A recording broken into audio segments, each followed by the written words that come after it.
taliyaha qaybta 6aad ciidanka xooga dalka Soomaaliyeed Generaal Maxamed Sheekh Cabdullaahi Xiirow iyo tababarka hiri cutubyo ku tirsan ciidanka xooga dalka oo muddo lama bilood tababaranka socday dugsiga tababarka ciidanka dawladda Ingiriiska iyo kale magaalada Baydhabo ee xarun goboleedka Bay mayna tababarka muddada soo socday biyay saraakiil ku tirsan dawladda Ingiriiska wana la kawada ciidamada geeka tababarka la hirintii iyo qayb ku nagadan howlgallada la ka xaqiijiyo amniga dalka gaar ahaan gobolada Koonfur Galbeed oo hata wadooyin iyo go'doomiyeen maleeshiyaadka Al-Shabaab xiritaanka tababarka yamay ku qayb galay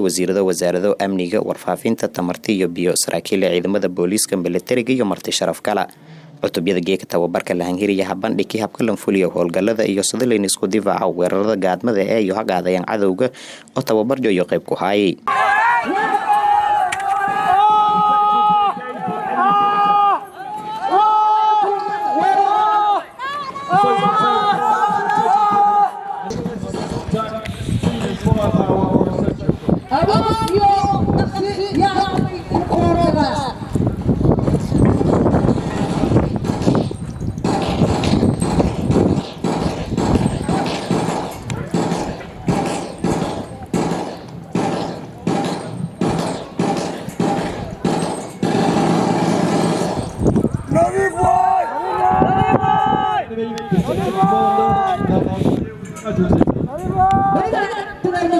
munaasabada xiritaanka tababarka aan koreyn may ku hadlay saraakiil ku socodka dawladda UK may hambaliyaan dareena ciidamada geeka laanhirahay tababarka iyagoo sheegay intii mar walba iyo diyaarinayeen sidii dawladda Soomaaliyeed iyo ku caawiye lahaayeen tababarka ciidanka iyo waliba tayeentiyo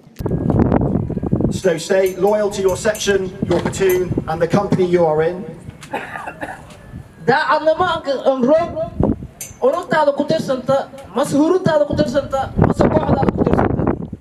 You will fight better in those teams that you have built here, and good luck for the future.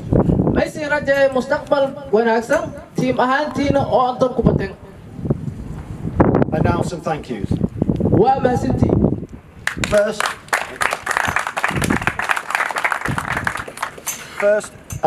First, I thank the UK instructors for their hard work, professionalism, good humour and friendship with the company. marka hore mahadnagay macallimiinta ku socdeen dhinaca dawladda UK oo muujiyeen dadaal iyo waliba saaxiibnimo ka dheeraanta waan isbarshi iyo dhaqan wanaagsan saddex marin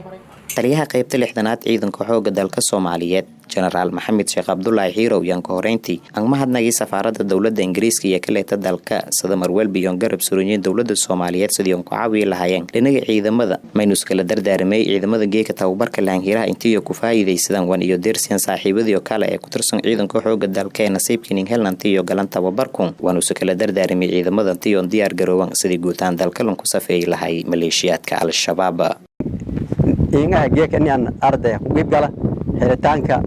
horintii lamaad oo qaybta 6aad oo ku najaxday tababarkii muddada lamaad bilood hawadeen iyadaan ka faraxsan may arday kama hadnaqay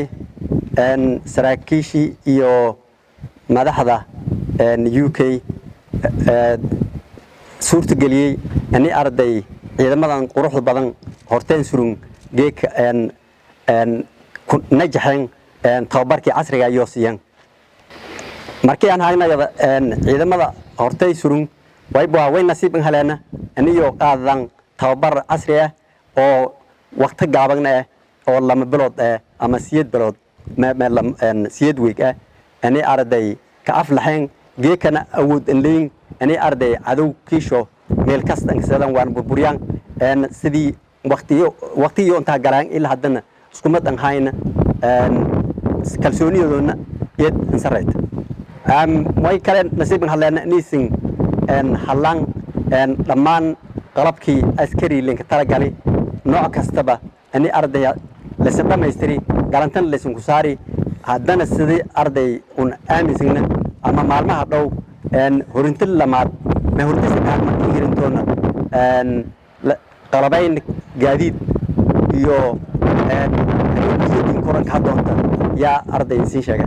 cutubyada ku tirsan ciidanka xooga dalka Soomaaliyeed qaybta 6aad ee geeka tababarka laanhiri dugsiga tababarka ciidanka dawladda Ingiriiska iyo kale magaalada Baydhabo ee xarun goboleedka Bay yalka wadantiyo qayb ku nagdan howlgallada laga xaqiijiyay ammaanka guud ee gobolada Koonfur Galbeed oo horeen iclaami madaxweynaha dowlad goboleedka Koonfur Galbeed Mudane Cabdicasiis Xasan Maxamed Laftigaran Faysal Maxamed Isaan warbaahinta dowladda Koonfur Galbeed Baydhabo